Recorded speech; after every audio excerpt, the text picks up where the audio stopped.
Baik, selamat siang semuanya. Perkenalkan terlebih dahulu, nama saya Abel atau Anabel, biasa dipanggil Abel.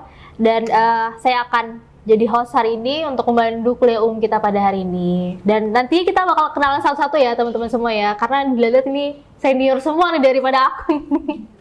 Nanti kita bakal perkenalkan background teman-teman semua yang ada di sini. Aku panggilnya teman-teman aja biar kita agak akrab gitu ya. Oke. Baik, sebelumnya saya ucapkan terima kasih banyak dulu yang terhormat Ibu Dia Pitaloka, Dr. Ibu Dia Pitaloka serta teman-teman dari Universitas Anak Bangsa yang sudah menyempatkan waktunya untuk hadir untuk kuliah umum di kantor Bangka Pos hari ini. Dan mungkin sebelum kita mulainya nanti kita perkenalkan satu-satu mungkin ya Bu ya. Siap. Mungkin dari Bapak ini dulu atau mau dari mana Bu? Ibu Dia dulu ya. Oke. Baik, terima kasih Mbak Abel ya, begitu panggilan akrabnya.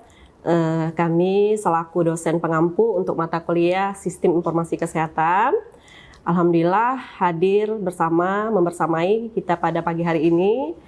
Para praktisi kesehatan, ada beberapa juga dari unsur di luar kesehatan.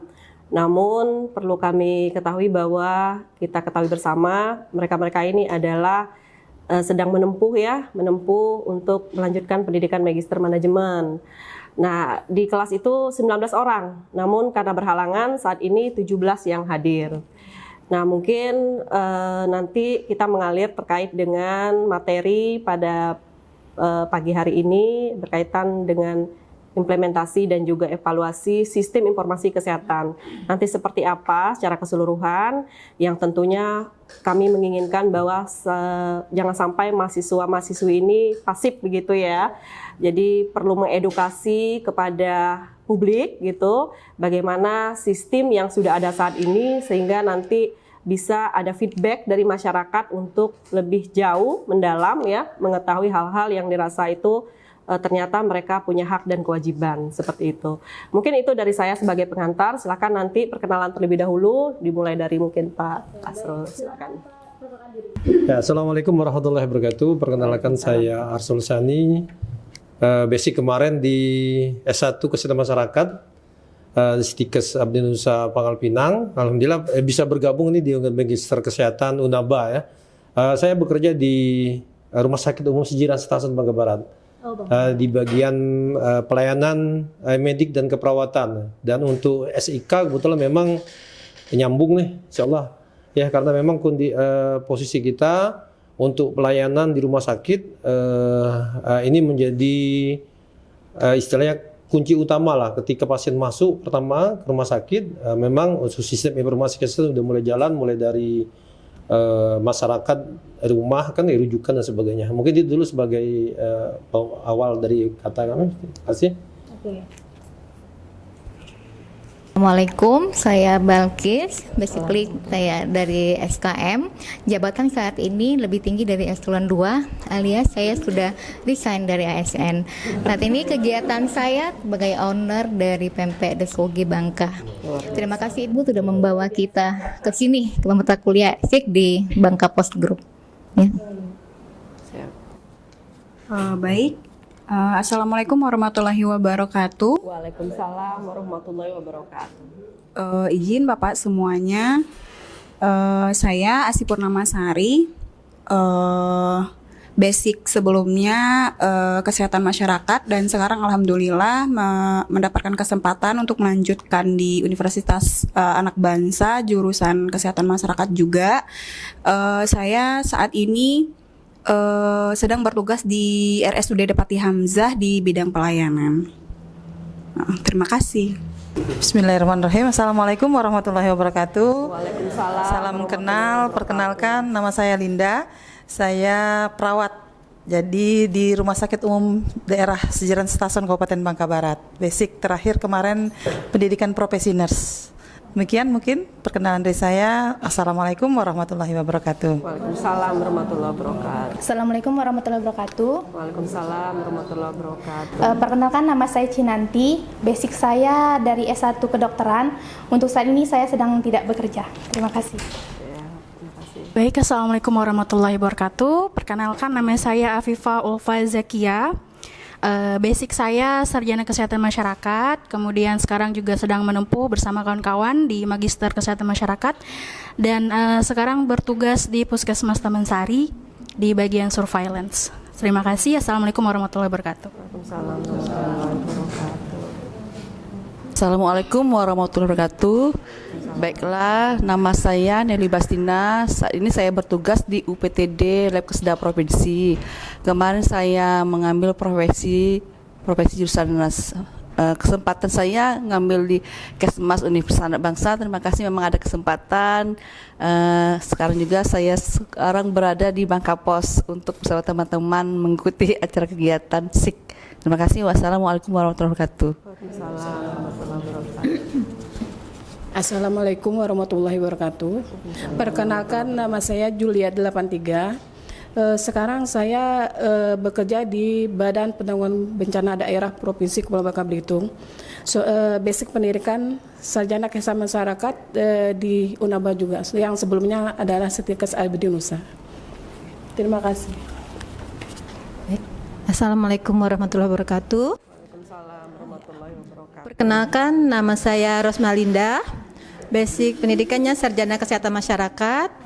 Kalau tempat tugas sekarang di UPTD RSUD Depati Hamzah Kota Pangkal Pinang di bagian keselamatan dan kesehatan kerja rumah sakit atau K3RS.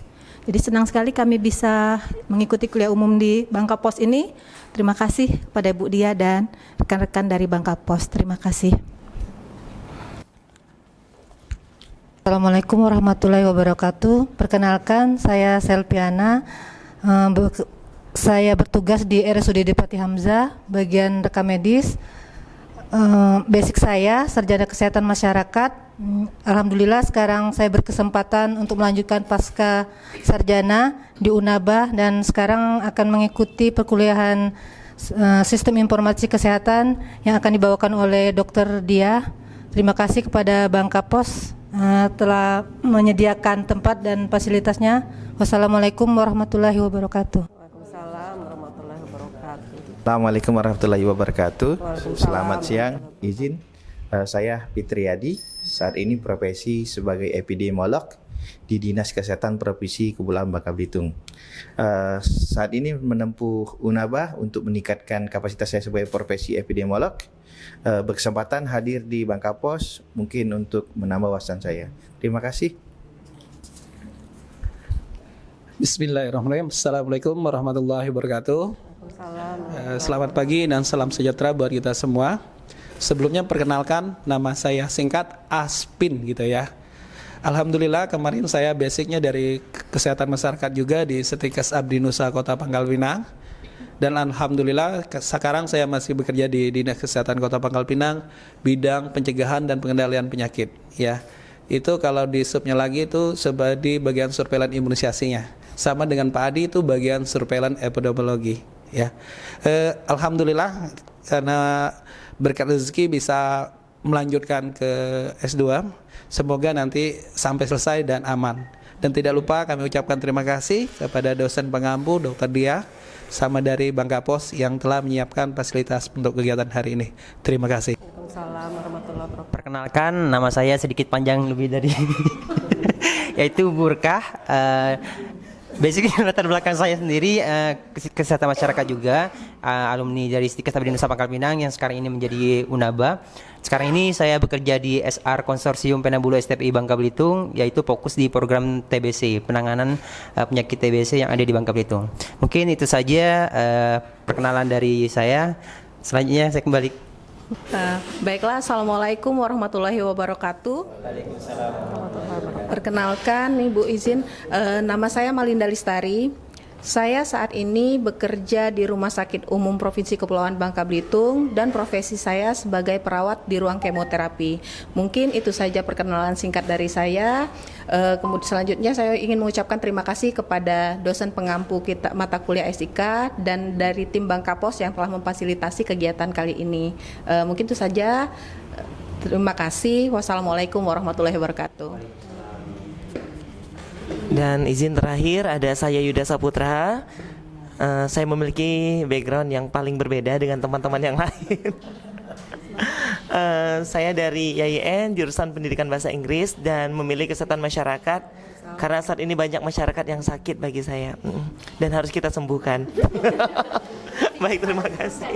Baik, terima kasih. Assalamualaikum warahmatullahi wabarakatuh. Ya, sebelumnya kami mengucapkan yang terhormat yang diwakili Mbak Abel. Mungkin terima kasih banyak Mbak Abel sudah memberikan izin kepada mahasiswa pasca sarjana Universitas Anak Bangsa. Ini terdiri dari praktisi kesehatan. Jadi mereka bertugas beredar lah semuanya, kayaknya ada mewakili semua Bangka Belitung ini, semua Kabupaten Bangka Belitung. Iya, nah ini diinisiasi oleh Bu Dr. Dia selaku pengampu mata kuliah Sistem Informasi Manajemen Kesehatan. Jadi nanti aplikasi dari mata kuliahnya mungkin ini Bu Dia ya. Jadi saya mewakili dari Universitas Anak Bangsa. Saya Direktur Pasca Sarjananya Mbak Abel. Jadi memang untuk Pasca Sarjana kita baru satu angkatan ya. Jadi Bapak Ibu yang sangat luar biasa praktisi kesehatan ini adalah mahasiswa angkatan pertama. Iya, mereka adalah ujung tombak mungkin ya yang nanti akan menyampaikan ke semua praktisi kesehatan yang ada di Kepulauan Bangka Belitung untuk melanjutkan jejak mereka. Insya Allah tahun depan mereka selesai. Ini semangatnya luar biasa Mbak Abel. Iya, luar biasa. Ini sebenarnya ada satu nih yang nggak hadir ya, Bu Balkis ya, Dokter Zul ya. Nah, Dokter Zul itu kurang apa coba? Sudah dokter, sudah subspesialis gitu, satu-satunya di Bangka Belitung, tapi semangatnya sangat luar biasa, masih mau melanjutkan untuk S2 Kesehatan Masyarakat di Unaba. Dan suami istri ya? Suami istri ada 2 pasang malah kita ini di angkatan pertama. Pak Haji Asrul Sani sama Bu Haja Linda baru pulang dari Tanah Suci juga. Bu Haja Linda ini, Bu Balkis sama Dokter Zul. Bu Balkis ini owner PMP yang terkenal di Sungai Liat itu loh. Iya, tadi perkenalin ini nggak? Udah ya? PMP Soge gitu. Ini kali tapi berarti ya Bu ya. Gimana Mbak Bella? Yang kesehatan jadi owner. Iya, memang mereka ini sangat semangat loh Bu. Semangat semua luar biasa. Makanya kami sangat apresiasi sekali untuk angkatan Pokoknya pertama kalau udah coba ini. pempeknya itu mau nagih malah Ketagihan, pasti ketagihan. Jadi kami apresiasi setinggi-tingginya untuk Bang Kapos ya sudah memperkenalkan, padahal ini weekend ya. Saya pikir tadi libur nggak sih hari Sabtu? Biasanya kan libur nggak ya Mbak Bella ya? Jalur khusus. Jalur khusus, makanya dengan adanya Bu Dia ini bisa jalur masuknya luar biasa. Mungkin itu saja dari saya. Nanti teknisnya seperti apa terkait untuk informasi yang ingin mahasiswa kami dapatkan, kami serahkan ke dosen pengampunya. Terima kasih. Assalamualaikum warahmatullahi wabarakatuh. Baik, tema kita udah hari ini tentang yang tadi Bu ya, implementasi dan evaluasi sistem informasi kesehatan. Baik, dan pastinya topik ini tuh relevan banget ya Bu untuk saat ini ya Bu. Ditambah kayak gempuran era digitalisasi ya kan ya Bu ya, dan pastinya ada tujuannya ya Bu ya, kenapa kita tuh harus banget bahas ini hari ini ya Bu ya. Mungkin nanti Ibu bisa sampaikan ya Bu ya. Dan kita akan mulai, mungkin Ibu Dia Pitaloka bisa waktu dan tempat dipersilahkan. Baik, terima kasih Mbak Abel untuk kesempatan diberikan. Sebenarnya secara teori ya, Bapak Ibu di sini selaku praktisi kesehatan juga sudah mendapatkan teori-teori begitu ya yang sangat relevan dengan pekerjaan sehari-hari, karena sebagai praktisi kesehatan tentunya sudah sangat memahami begitu ya.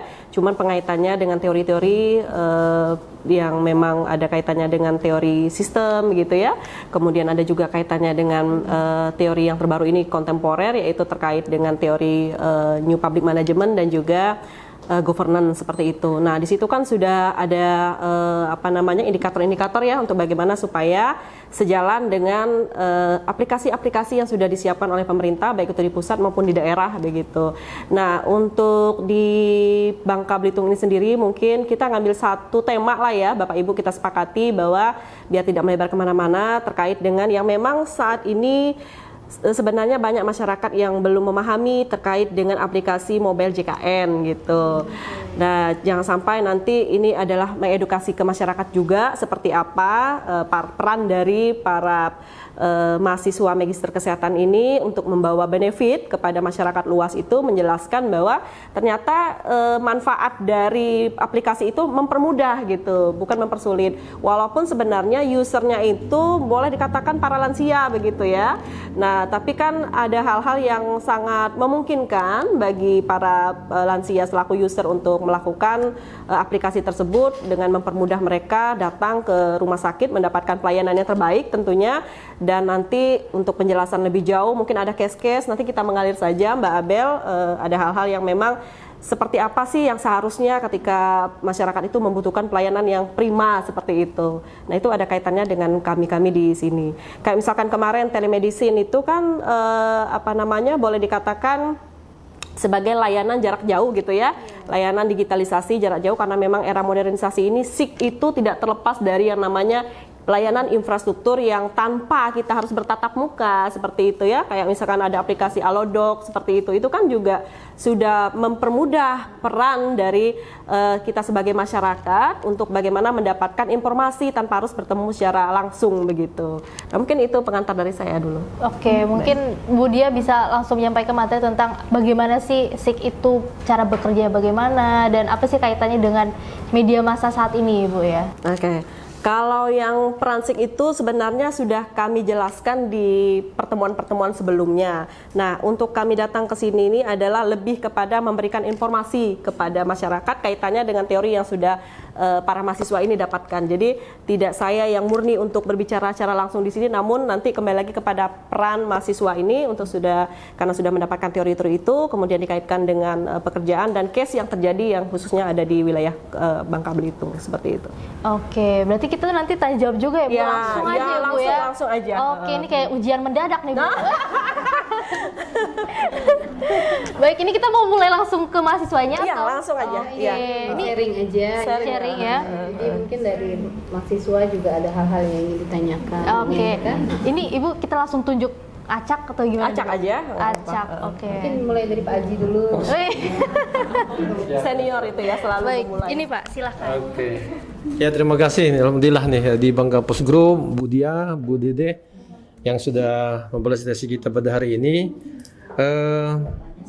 Yang kita bahas adalah sistem informasi kesehatan seperti itu kan. Nah, kebetulan kita di rumah sakit mungkin sama dengan rumah sakit yang lain prinsipnya, bahwa masyarakat sekarang ini sudah tanda kutip dimudahkan pada maksudnya. Cukup dari rumah daftar via HP dan bisa langsung dilayani di rumah sakit. Nah, kita ketahui kita punya akses mobil JKN. Jadi mobil JKN adalah produk dari BPJS ya, kemudian memang kita afiliasinya ke rumah sakit, sehingga yang harus dilakukan adalah yang pertama adalah ada dua hal yang bisa dilakukan. Yang pertama, apabila memang masyarakat itu mau ke FKTP, Puskesmas misalnya kan, atau FKTP yang lainnya klinik ya, tidak perlu datang untuk daftar, tapi cukup melalui JKN.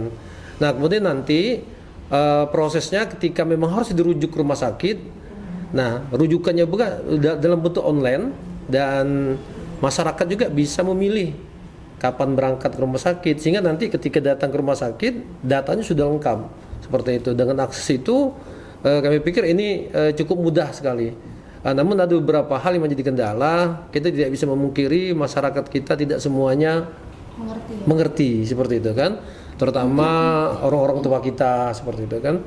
Oleh karena itu mungkin kalau sama dengan rumah sakit lain, kita punya akses juga di rumah sakit, kita punya tim seperti itu untuk membantu masyarakat ketika datang tanpa mobil JKN seperti itu. Nanti kita coba bantu, kemudian akses dengan HP mereka atau saudaranya atau anaknya seperti kan, sehingga untuk kedepannya masyarakat itu tidak rumit seperti itu. Karena kenapa? Ketika biasanya datangnya onset, datang ke rumah sakit itu udah full tuh, terpaksa harus pulang. Karena kita sekarang di BPJS sendiri pelayanan itu betul-betul menjadi utama. Karena kenapa? Karena satu pasien itu ada waktunya, satu pasien nggak boleh itu di bawah 3 menit Gitu kan. Kenapa? Karena ketika memberikan pelayanan paling tidak minimal 5 menit lah, 5 menit, karena kenapa itu pertanyaan kemudian ke pasien ke pasien, antara dokter ke pasien, sehingga diharapkan dokter pun bisa memberikan pelayanan ini yang terbaik kepada masyarakat. Jadi apapun yang ditanya, penyakitnya apa, kalau singkat kan seperti silakan Bu pulang, seperti itu kan, silakan pulang aja. Kadang-kadang kan seperti itu kan, buat resep langsung pulang. Sekarang tidak bisa. Jadi satu dokter itu pun punya waktu limit yang dibolehkan seperti itu. Nggak boleh terlalu singkat seperti itu kan, seperti itu. Jadi ini mudah-mudahan dengan kita di Bangka Syukur ini bisa menjadi menjadi informasi pada masyarakat. Mungkin demikian dulu dari saya, Bu. Luar biasa ini. Karena memang praktisi kan dalam pekerjaan sehari-hari kan sudah benar-benar mengimplementasikan apa yang sudah harus dilakukan oleh seorang aparatur. Seperti itu. Mudah-mudahan nanti beliau ini calon kandidat eselon 2, Pak ya. Amin amin ya rabbal alamin. Ijazah. Oh iya gitu ya. Oh ya. Oke, baik. Cepat kelar, cepat juga nanti Kadang prosesnya. memang ini teori dengan praktek ini kan sangat berbeda ya. Jadi bapak-bapak, ibu-ibu yang ada di sini itu untuk cara implementasi aplikasi di lapangan itu ya memang sudah benar-benar mereka yang merasakan gitu kan. Mungkin dari beberapa yang sudah hampir semua online ya kita ini ya. Kita beli tiket aja mau nyebrang online sekarang kan, yang Tanjung Api-Api itu. Kalau nggak beli online di sana nggak dilayanin orang. Ya, termasuk beli makanan Bu ya. Beli makanan apapun gitu kan sekarang ini ya. Nah, terkendala nggak kira-kira? Terkendala dengan apa? Sistem kalau nggak salah jaringan. Terutama itu yang paling yang menjadi kendala kalau yang online ini ya. Benar nggak Bapak Ibu? Ya kan? Kalau di Mentok gimana jaringannya? Aman-aman saja ya? Aman ya? Di mana yang agak susah sinyal? Ini ada yang dari Parit 3 ini. Nah, itu agak sulit ya. Daerah mana? Antara itu perbatasan antara Kecamatan Jibus sama Kelapa dan di dusun namanya Dusun Paya itu nggak ada sinyal. Nah, ya.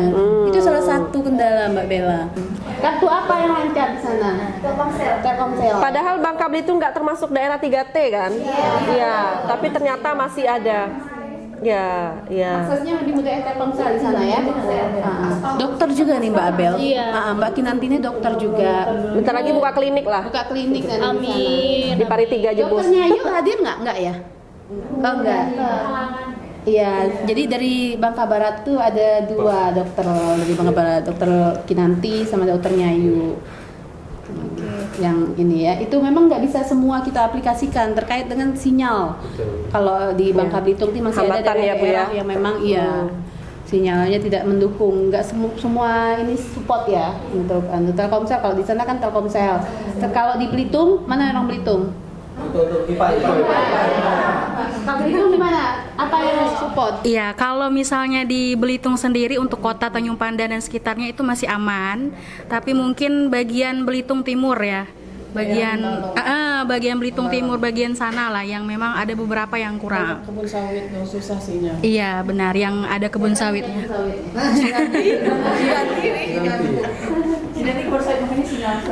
Itu gimana tuh Bu? Kalau misalkan udah tantangannya udah seberat itu Bu, cara iniannya menanganinya? Iya, artinya memang akses untuk program yang mau kita terapkan itu nggak semudah yang sesuai dengan teori gitu kan ya. Kami aja kadang-kadang di kampus itu kan banyak program tuh ya.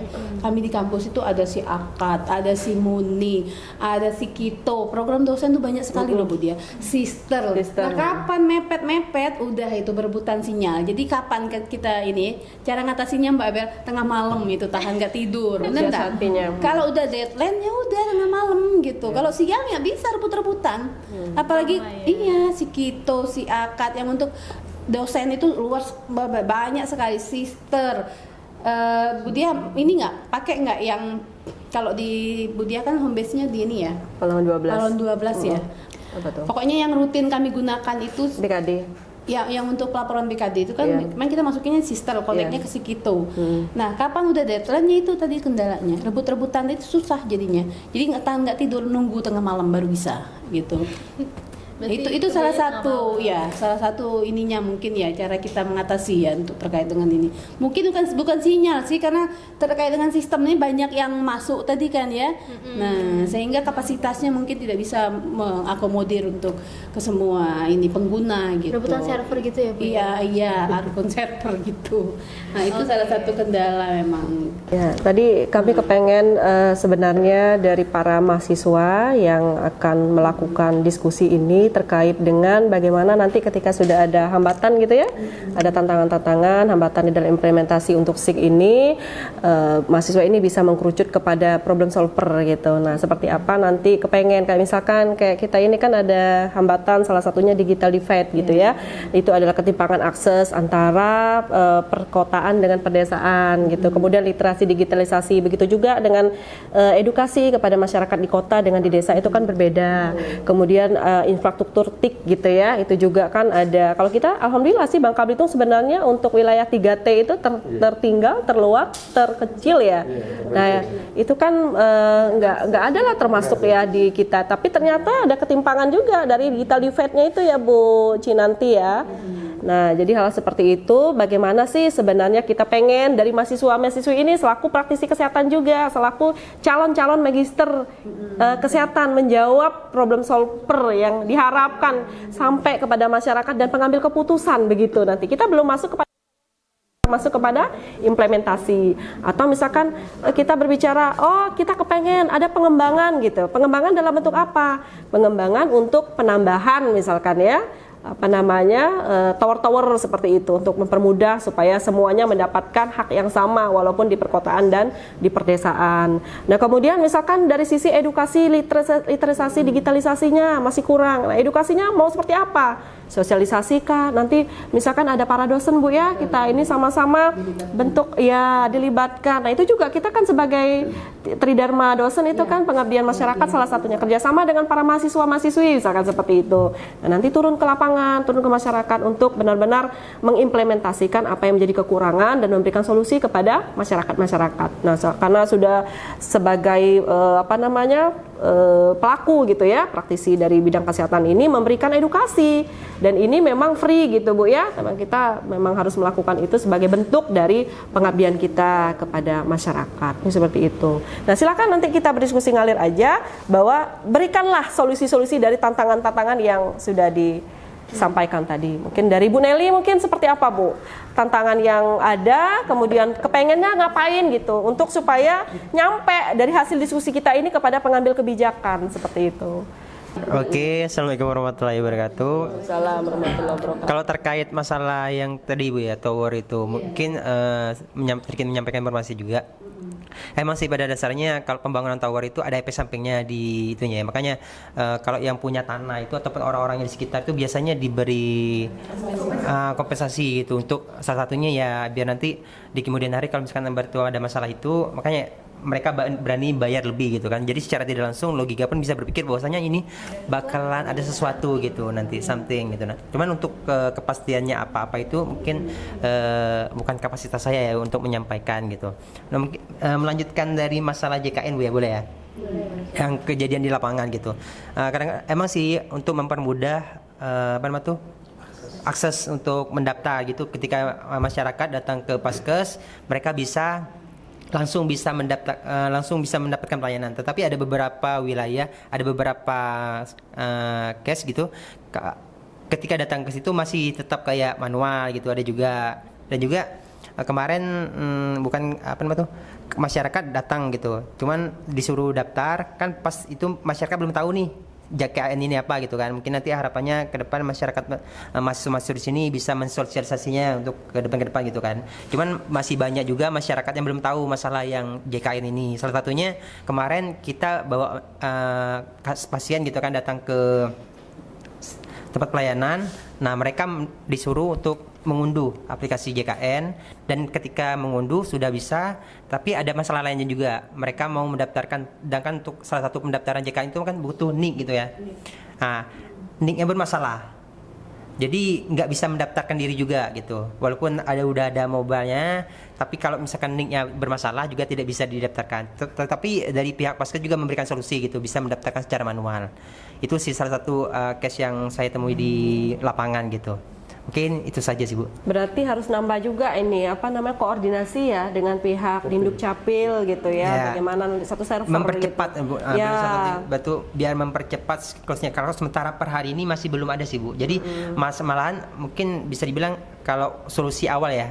Jadi masyarakat itu disuruh daftar manual, tetapi nanti kalau misalkan di kemudian hari kan biasanya kan untuk kontrol biar mempercepat gitu kan. Berarti mereka butuh ini juga gitu kan. Cuman untuk komunikasi ke Dukcapilnya masih ya lu lakuin sendiri aja gitu.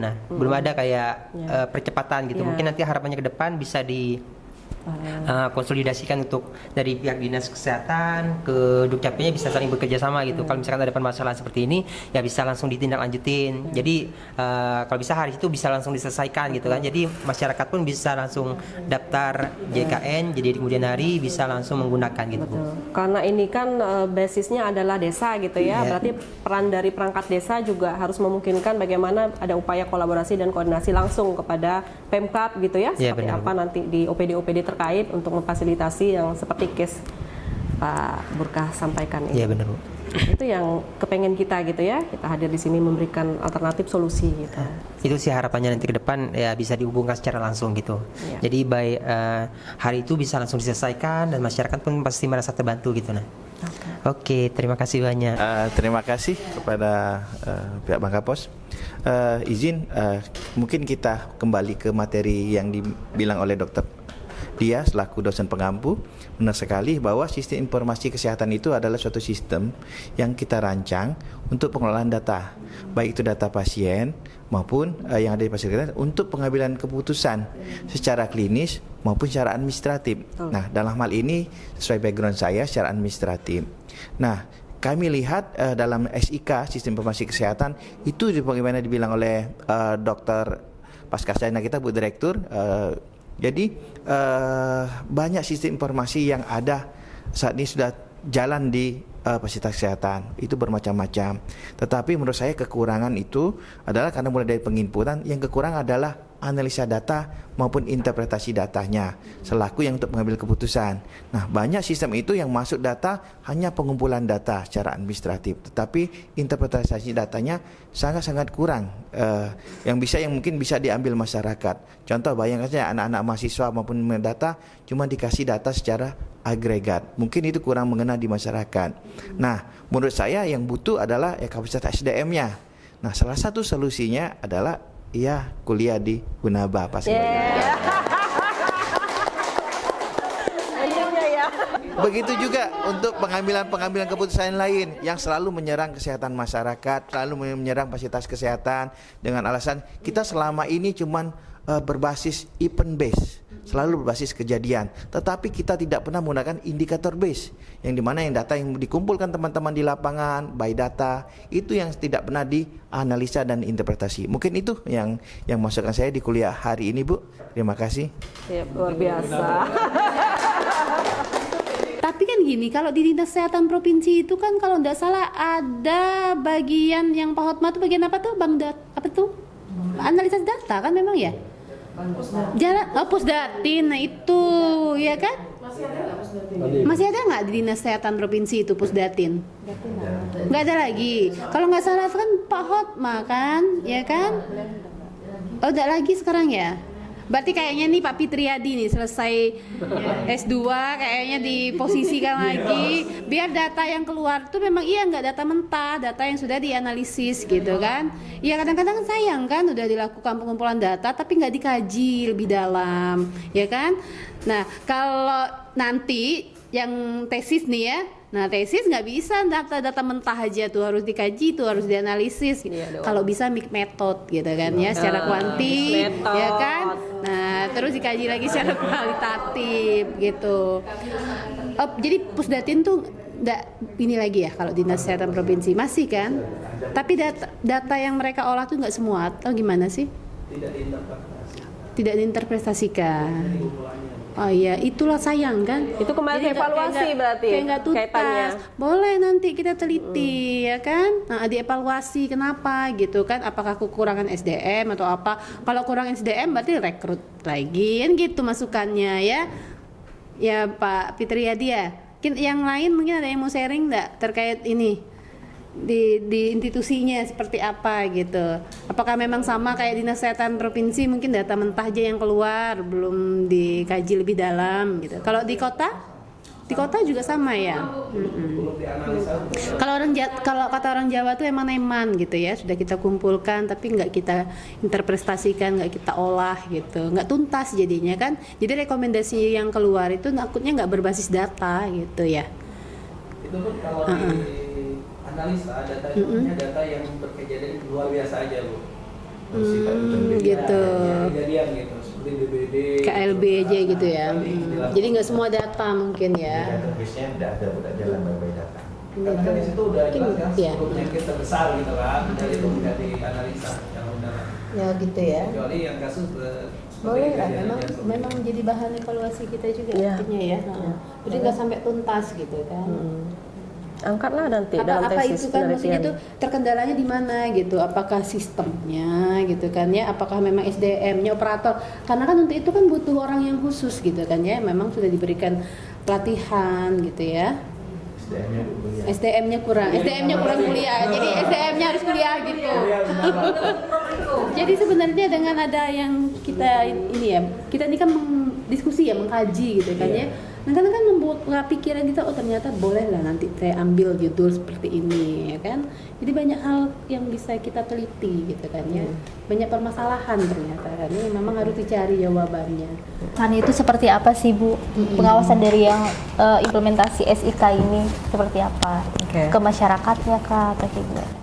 Ya sebenarnya harus balance ya pengawasan yang dilakukan itu, baik itu dari unsur masyarakat sendiri maupun dari audit internal gitu. Nah karena ini nanti mengarahkan kita kepada ending ya. Kalau kita kaitkan dengan SIK ini kan nanti konsep-konsep seperti NPM gitu ya, New Public Management, kemudian konsep dari governance gitu ya. Nah ini kan ada prinsip-prinsip utama di dalam konsep kedua hal itu, menekankan bahwa kayak transparansi gitu ya, itu kan kembali kepada evaluasi. Nah bagaimana dalam SIK ini menjembatani upaya yang memang harus ada feedback dari masyarakatnya, ada kontrol begitu. Namun kadangkala ketidaktahuan ya dari informasi-informasi juga dari masyarakat yang memang sebenarnya belum begitu mengetahui lah ya, boleh dikatakan masih awam terkait dengan sistem informasi kesehatan. Nah kayak misalkan ternyata mungkin dari ini ya masyarakat sipil kali ya, kayak Bung Yuda gitu, pernah nggak ngalamin Bung Yuda misalkan ada case-case berkaitan dengan SIK di dalam aplikasi JKN Mobile ini? Untuk yang nyatanya sih ada beberapa case seperti yang kemarin ketika menemani Papa berobat gitu kan dari rumah sakit sebenarnya di Pati Bahrin rujukan ke Muhammad Husin Palembang. Nah jadi hal-hal yang telah dilakukan tes di rumah sakit ini dilakukan tes ulang lagi gitu, jadi harus mengulang lagi. Itu kan sebenarnya kayak memboroskan waktu bagi pasiennya, apalagi harusnya efisiensi ya. Apalagi pasiennya udah dalam kondisi kritis waktu itu. Padahal ada satu tes yang sebenarnya yang tidak ada di sini, nah tapi di Palembang diulang lagi tesnya, jadi sampai 4 hari waktu itu. Nah masalah lainnya adalah yang USG waktu itu sempat ketika giliran Papa terhenti katanya masalah sinyal katanya, jadi harus menunda besok lagi gitu. Nah terus satu lagi tidak ada sistem apa ya, misalnya kita udah datang nih, kita udah absen gitu kan, tetap saja ada yang prioritas gitu. Jadi kita udah datang dari pagi, dapatnya jam asar baru jam 3 sore gitu. Itu pakai aplikasi? Pada enggak sih, manual semua gitu. Nah di sini sayangnya nggak ada perlindungan pasien gitu kan. Kalau konsumen kan ada tuh pelindungannya. Kalau pasien ini ada nggak yang lindungi gitu kan? Iya. Jadi Nah, kasihan sih. Iya, perlindungan untuk pasien gitu ya, menarik itu. Itu sih Bu yang pengalaman nyata yang pernah kami alami gitu. Ya harapannya kan kita kan sesuai ya, ngalir aja ya dengan regulasi gitu ya, dengan SOP yang ada di rumah sakit gitu ya, dan kepuasan kepada pasien yang terlayani gitu ya. Namun ternyata case-nya kayak gitu dan nyata. Bahkan ada yang protes waktu itu, dia sampai speak up gede banget suaranya karena dia ngerasa dia udah datang tapi nggak dipanggil-panggil. Nah, kita sebagai pasien yang dari luar gitu kan, kita memilih diam aja daripada nggak dilayani kan, lebih baik nurut aja. Nah itu sih yang dilemanya waktu itu. Harapannya apa nih selaku ini? Harapan Kebaikan kita, SIK ini. iya, harapannya apa ya yang tadi yang apa MR itu ya, rekam medis elektronik. Semoga itu juga bisa apa ya berlaku di tiap rumah sakit gitu kan. Jadi kalau rumah sakit ini sudah punya Dari kita data. sendiri belum ada ya itu? Ada kan sudah kan?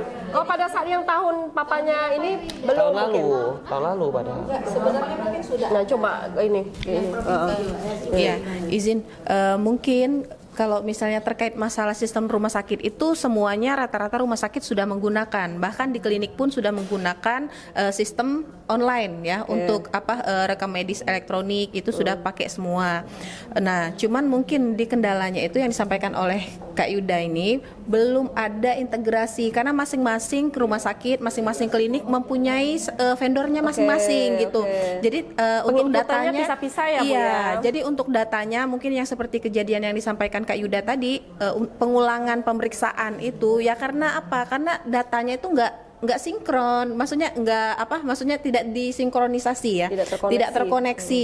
Jadi dari rumah sakit A dilakukan pemeriksaan A B C D E F G misalnya, berobat lagi ke rumah sakit B dilakukan lagi pemeriksaan. Karena apa? Karena memang sebenarnya sistemnya itu terputus, Bu. Jadi memang setiap rumah sakit mempunyai vendor masing-masing untuk sistem informasinya. Jadi memang berbeda, Bu.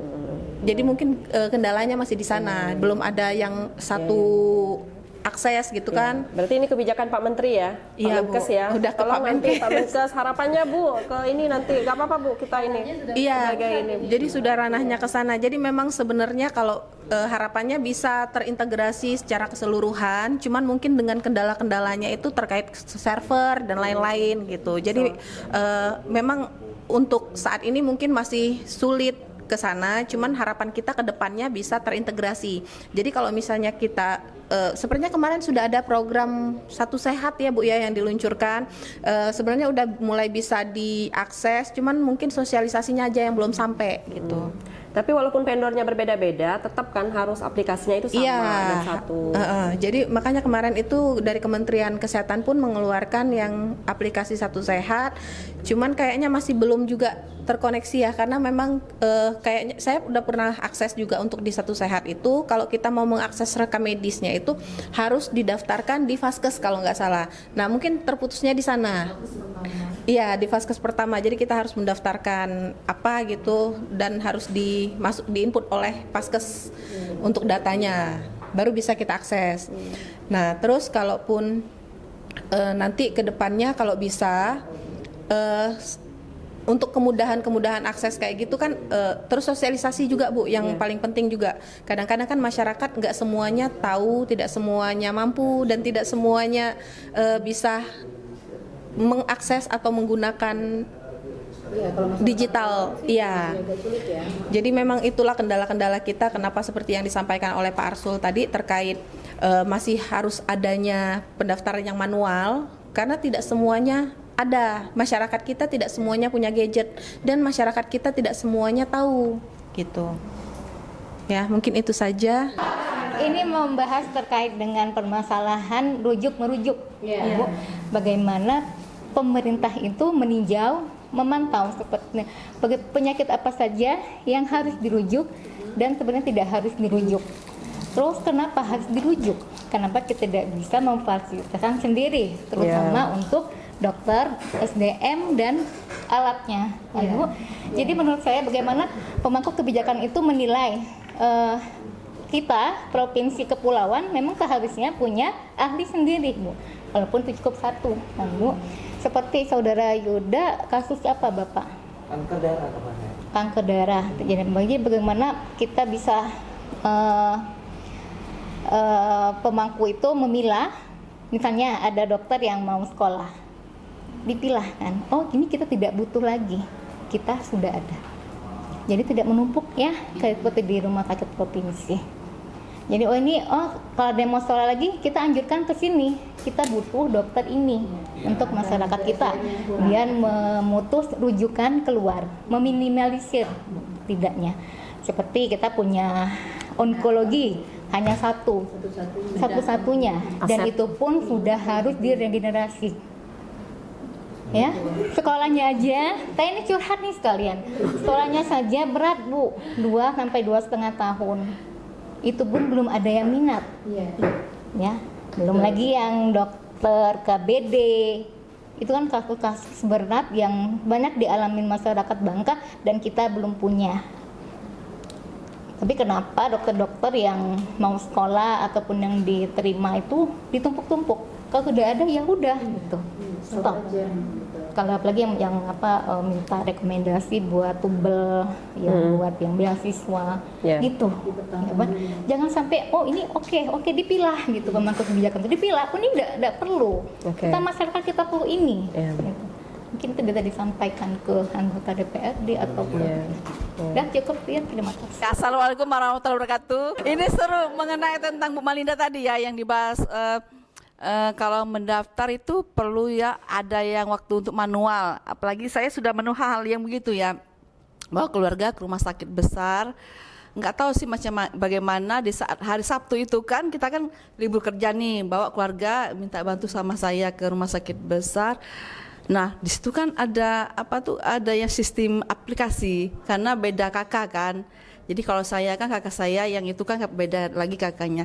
Di situ kok bisa ya pakai kan orang tua kan nggak ada HP yang pakai aplikasi Android, bingung juga kan. Terus Bu kalau mendaftar yang pakai aplikasi nanti Ibu daftar untuk yang orang tuanya ini. Nah kalau yang manual bisa nggak? Bisa Bu, di sini bisa hanya di saat hari Sabtu aja. Nah kebetulan rezeki saya di hari Sabtu saya daftar manual. Tetap dilayani alhamdulillah, jadi nggak perlu repot di rumah sakit besar. Kalau mau yang manual daftar silakan ada di situ, gitu aja. Iya itu ada itu, jadi terbantu untuk yang manula lansia di situ. Itu aja yang seperti Bu Malinda tadi perlu butuh untuk yang pakai manual, itu aja ya.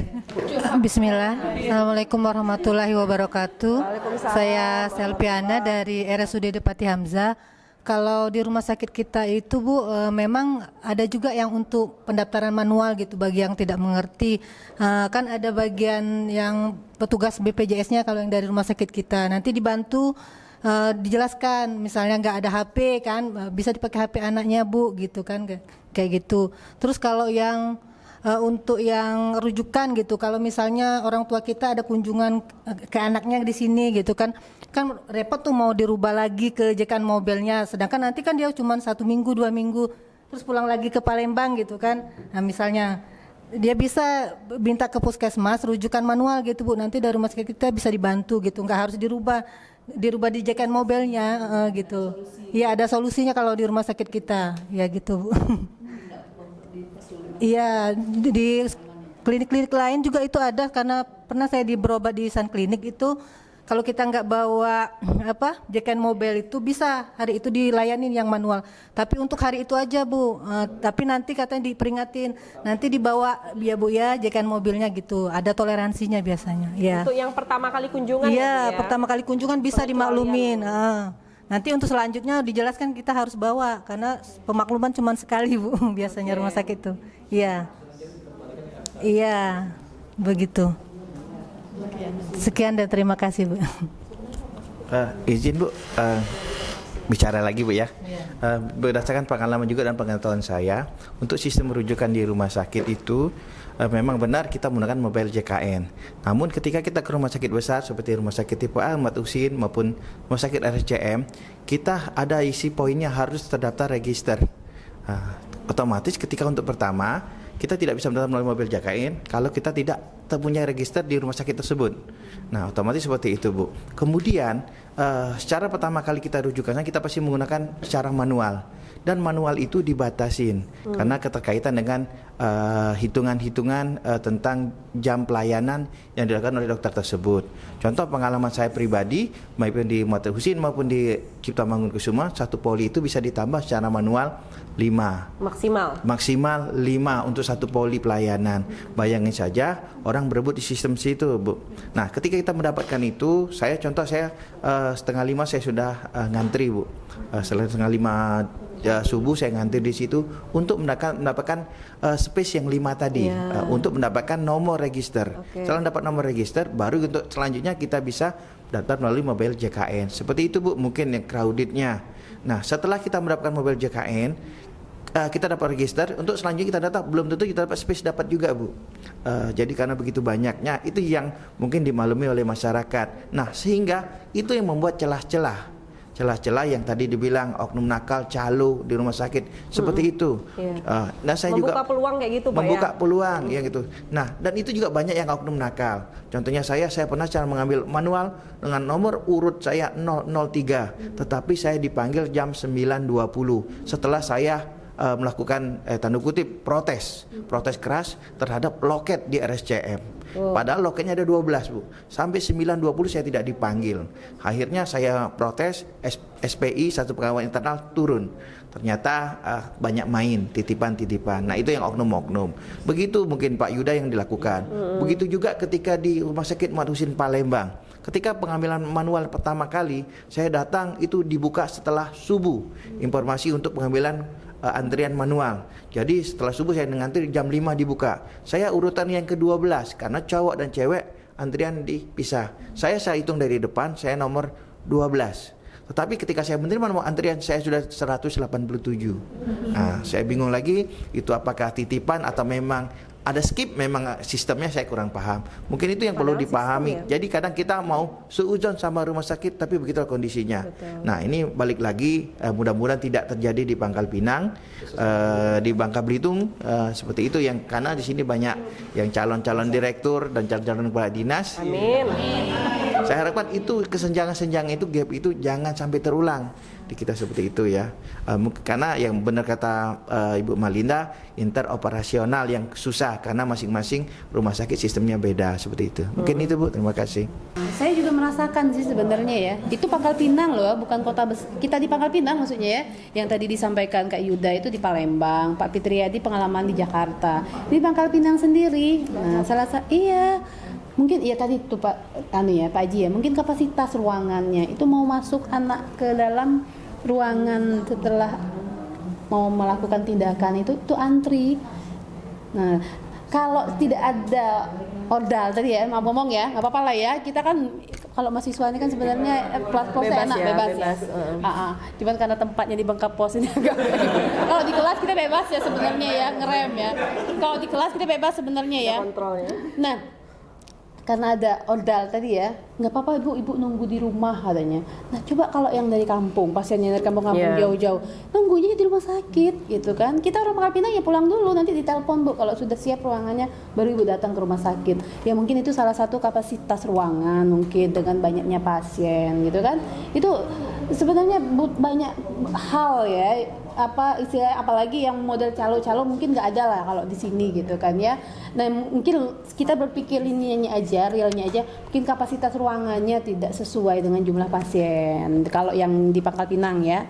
Nah, jadi ngantrinya itu bisa bukannya sejam 2 jam, iya sehari 2 hari gitu loh. Itu share pengalaman pribadi juga sih mungkin ya. Pak Aspin dari dinas. Oke, jadi permasalahan di sini kan sama, baik di Palembang atau di Jakarta gitu. Kita sebagai petugas gitu kan, solusi apa yang harus kita ambil nih dalam mengatasi ini ya? Karena kita kendalanya, orang Pangkal Pinang nggak masalah, yang luar Pangkal Pinang itu jadi masalah, selalu jadi masalah. Jangan pun di rumah sakit, di dokter praktek pun sama, dikasih jadwal, dikasih jatah. Kalau sakitnya bisa dinegosiasi fine-fine gitu ya, karena sakitnya nggak tahu gitu kan gitu. Jadi saya pun mau bantu juga solusinya gitu kan di sini gimana, karena kan ada teman-teman juga yang udah punya pengalaman gitu. Jangan sampai masalah ini terus terulang gitu. Apa yang harus kita ambil gitu? Iya gitu. Iya gitu. Mungkin Pak Astro atau yang teman lain gitu yang banyak pengalaman ya. Ini benar-benar menarik nih Bu Dia, alhamdulillah. Kami praktisi nih, ada beberapa orang praktisi langsung di rumah sakit ya, dan kita menghadap langsung. Jadi semua yang persoalan yang disampaikan oleh Bapak Ibu itu terjadi juga di rumah sakit kita. Tapi mungkin yang penting ini saya pikir, ini kan sakit ini kan dari hulu ke hilir, seperti itu kan. saya kami juga pernah menyampaikan ini bahwa data pasien itu sebenarnya by rumah itu harus tahu. Jadi puskesmas harus paham berapa jumlah, misalnya satu RT itu orang DM, orang segala macam. Nanti ketika dia akan apakah yang bersangkutan sudah masuk belum BPJS, sudah terlindungi belum, sebetulnya. Sekali lagi masalah data. Jadi agregat itu bukan hanya agregat aja, tapi analisa yang butuh. Nah, sebenarnya kami ini kan di hilir udah di hilir. Nah, pengetahuan masyarakat terhadap mobil JKN itu paling saya pikir 20-30% udah bagus itu. Jadi mereka datang masuk itu udah bagus banget ya.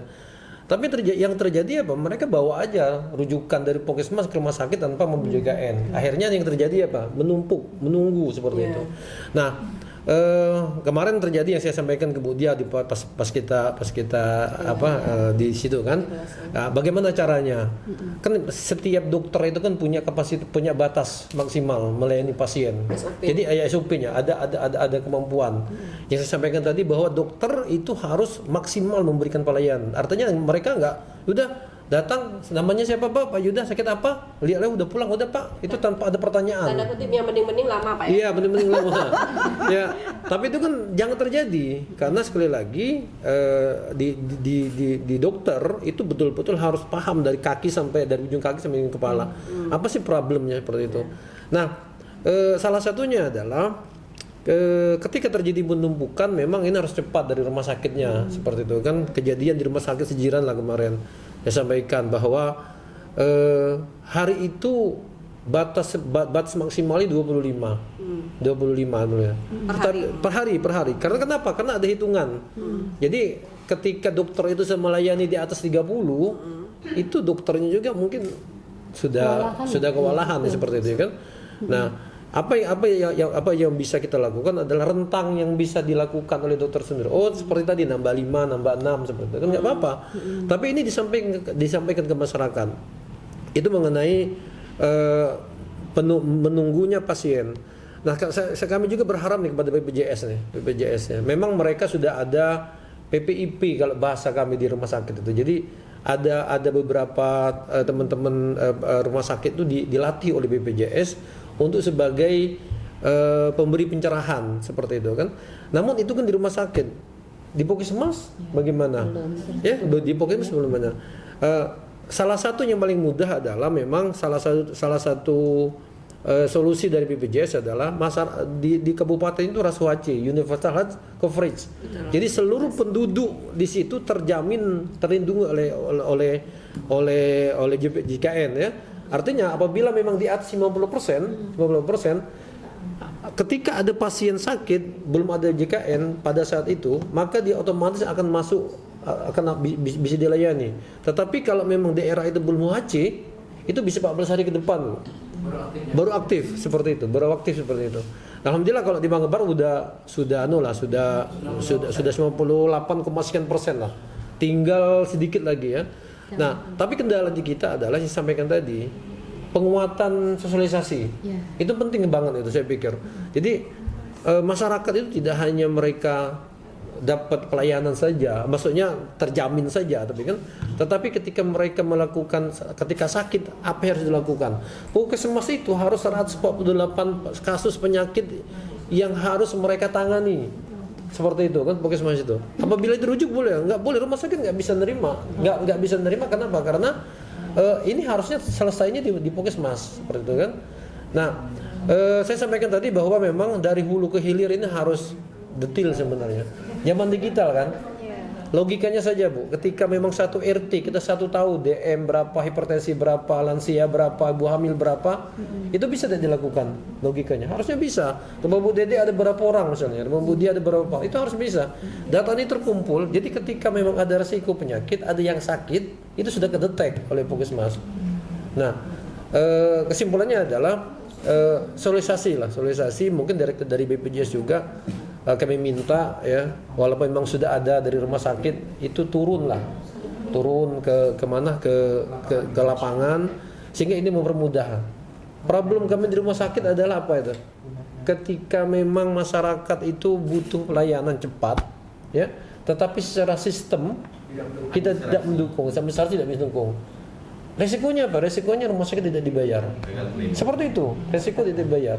Dan ini menjadi case, ya, menjadi case yang harus kita bersamai lah. Kami rumah sakit, saya pikir sama lah. Apalagi di bubble ya. Insya Allah kita akan maksimalkan ini pelayanan. Ya, kita maksimalkan. Jadi kadang-kadang di blow up itu satu case itu bisa menjadi luar biasa. Tapi case-case yang lain yang sudah terlayani ini mungkin tidak terekspos ya, seperti itu kan. Nah, mumpung dari yang kami lakukan adalah alhamdulillah ini menjadi salah satu dari Unaban luar biasa. Saya pikir Bu Dia, saya angkat tangan lah sama Bu Dede. Ya. Karena ini sebenarnya menjadi problem kami di lapangan seperti itu kan. Luar biasa ini kan, jadi masyarakat juga tahu ternyata di mobil JKN itu ada hal yang mudah. Tapi sampai berapa persen sih masyarakat paham tentang mobil JKN? Seperti itu kan. Nah, kita akan siap. Nah, nanti insya Allah untuk ada kunjungan juga ke BPJS ini. Ya, nggak apa-apa, boleh itu, boleh. Ya, ini informasi Bu, ini informasi. Kami dari Magister dari Magister Unaba ini, insya Allah kita akan melakukan seminar nanti. Ya, itu tentang kanker payudara. Insya Allah kami akan cari datanya. Itu akan kita analisa sedetil mungkin. Karena kasus kanker payudara ini lumayan tinggi di Bangka. Iya, di bubble ini. Sama autoimun, Pak. Iya, autoimun ya. Nanti akan kita cek. Ya, seperti itu. Jadi ada perbedaan. Jadi insya Allah dengan data SIK ini kita akan gali lah. Ini menarik karena kenapa? Karena university atau akademik itu kan bisa membedah gitu kan. Seperti itu bisa membedah. Mungkin yang disampaikan oleh teman-teman tadi mungkin belum bisa dianalisa, dengan data itu bisa dianalisa. Ya, mungkin demikian Bu. Terima kasih Bu. Oke, terima kasih luar biasa ya Bu Dia, ini aktif sekali loh ini harus ada kunjungan lanjutan kayaknya nih. Enggak putus langsung ke lapangan Bu. Iya, langsung eksekusi kita BPJS betul. nanti ya. Gini Bu Dia, Mbak Abel izin terkait dengan Pak Arsul tadi bilang bahwa kita harus melakukan sosialisasi dari calon magister kesehatan. Apakah di Bangka Pos ini ada pojok kesehatan yang bisa kami lakukan? Selipkan di situ. Ada kami Bu. Mungkin nanti bisa dibicarakan. Ya, siapa tahu nanti Bang Yuda mau izin promosi tentang kesehatan di pojok-pojok kesehatan di Bangka Pos. Benar. Jadi tadi nyambung dari Bu Linda sampaikan tadi Mbak Abel ya, bahwa saya pengen nanti Bu Dr. Dede, saya pengen UASnya kita itu adalah lebih kepada penulisan gitu, penulisan untuk ke media gitu, terkait dengan materi SIK ini. Silakan nanti bebas mau media apa gitu Bapak Ibu. Pengennya tadi saya seperti itu, karena belum ada kerjasama secara langsung dengan Bapos gitu ya. Jadi masih memungkinkan untuk ke media-media lain gitu untuk penulisan terkait dengan UAS nanti. Pengennya gitu kita. Jadi merilis dan mempublish di media nanti UASnya Bapak Ibu. Untuk mata kuliah saya ya, SIK ya nanti ya. Ya. Nggak usah lagi gitu. Jadi ya benefitnya nanti ke mahasiswa dapat, ke kampus juga dapat gitu ya. Biar lebih ini. Insya Allah nanti. Iya, dalam bentuk tulisan tapi di media gitu. Mungkin tadi ya tentang informasi kesehatan CKG belum dibahas tadi. Boleh mungkin Bang Yuda bersama Bangka Pos juga untuk menginformasikan untuk CKG. CKG ini kan cek kesehatan gratis ya. Jadi memang program Pak Prabowo, siapa yang berulang tahun atau sekarang nggak harus yang berulang tahun juga, yang sudah ataupun yang memang belum, itu bisa melakukan pemeriksaan cek kesehatan gratis di fasilitas kesehatan terdekat. Ya, itu semua sasarannya balita, bayi, dewasa, lansia juga boleh.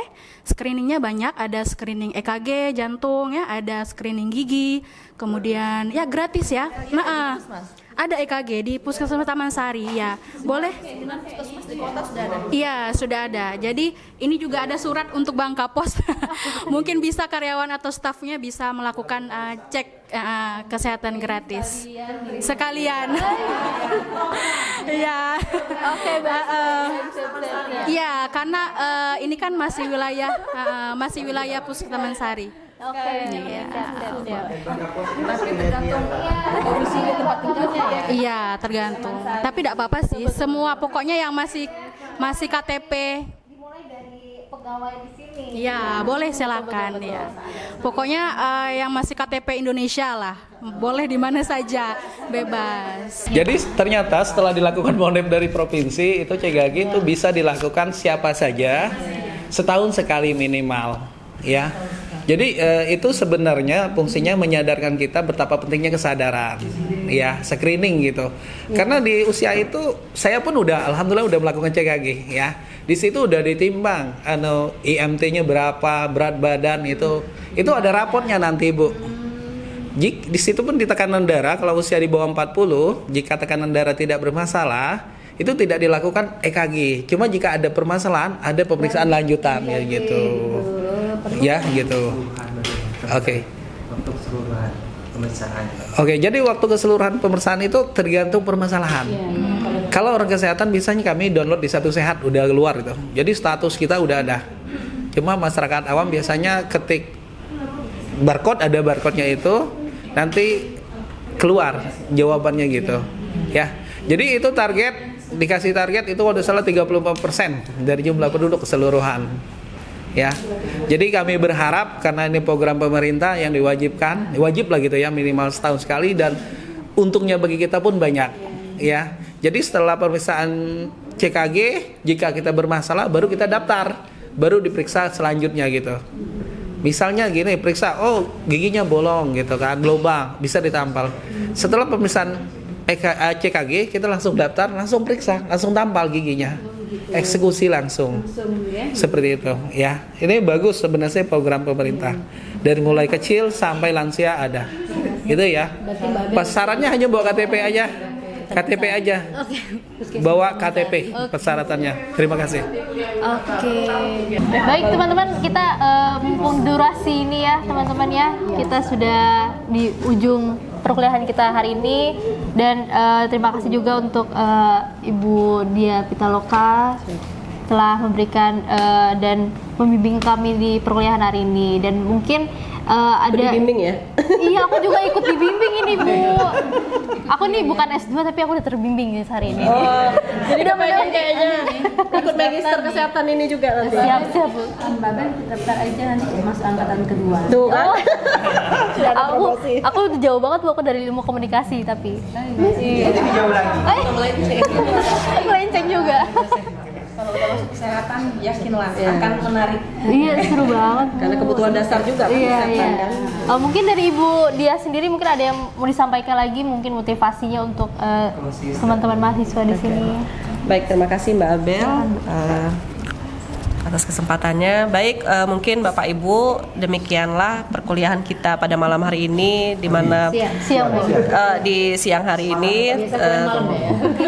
Cuman yang perlu menjadi boleh katakan closing statement lah ya dari apa yang sudah kita diskusikan pada siang hari ini. Kalau tadi mungkin kita berbicara implementasi dan hambatan-hambatan. Nah, di sesi akhir ini saya pengen menyampaikan bahwa evaluasi secara keseluruhan itu harus mencakup yang namanya aspek.